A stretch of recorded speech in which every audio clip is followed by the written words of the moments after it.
Good morning, I'm Sunetra Choudhury, political editor of the Hindustan Times, bringing you all that you need to know about COVID-19 on Tuesday, the 11th of August. In just the last 24 hours, we've seen 51,127 new cases. The total number of deaths now stands at 45,348, which brings us to our top story. How is the disease progressing and what are the demographics? Well, according to the latest figures, 62% of the cases, but only 13% fatalities are those among the young. That's less than 45 years of age. So they are more susceptible, but the old are more severely likely to be affected and are more likely to die. Those are as the numbers show till now.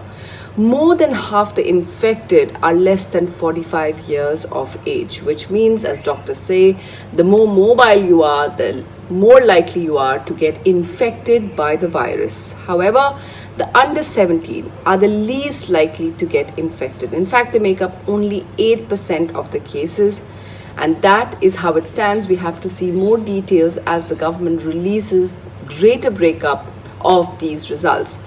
But when we talk about the young, it also brings to mind the number of children that are impacted. Right now, we know the number of cases, total number of cases less than 18. But what about real children younger than 10?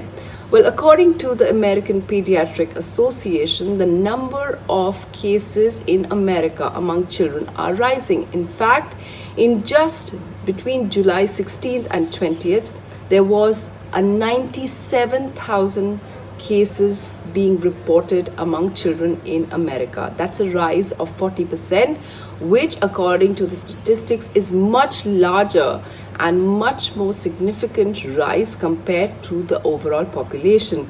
And these numbers are significant at a time when governments are talking about whether schools should be open or not. Many countries are arguing that the disadvantage are far more if you close schools, and it is also disadvantages to those who are underprivileged as well, because they say the infections among children are relevant to this entire debate. And so we have to look at this as India also looks at whether schools, especially for senior children, should be open on the 1st of September. Most states, however, are wary of the rising number of figures here in India are against opening up of schools. Well, this debate is also relevant to the fight that is now on in Supreme Court about whether final year exams should be held in universities.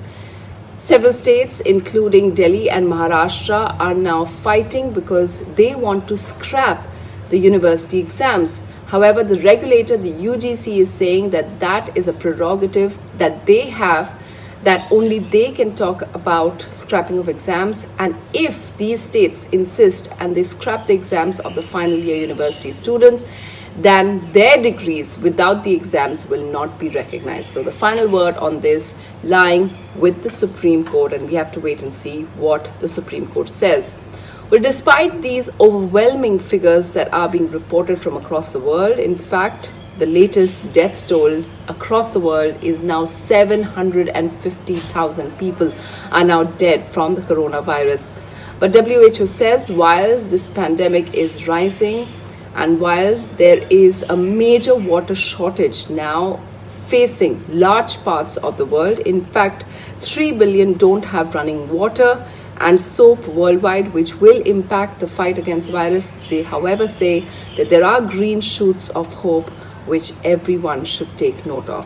And finally, there are certain significant persons who are now infected with the virus. Closer home, former President and Bharat Ratna PRANAB Mukherjee has been declared corona positive. He's of course now recovering from a major brain surgery where a blood clot has been removed, and he's now on ventilator support just to be on the safe side, and wishes for him pouring in from across the country. Apart from him, there's also Hollywood star and Spanish actor Antonio Banderas, who's 60 years old. He's reported that he's COVID positive as well. He says that he's feeling relatively well, but much more tired than usual. Those are the news updates for now. Keep tracking them on HindustanTimes.com.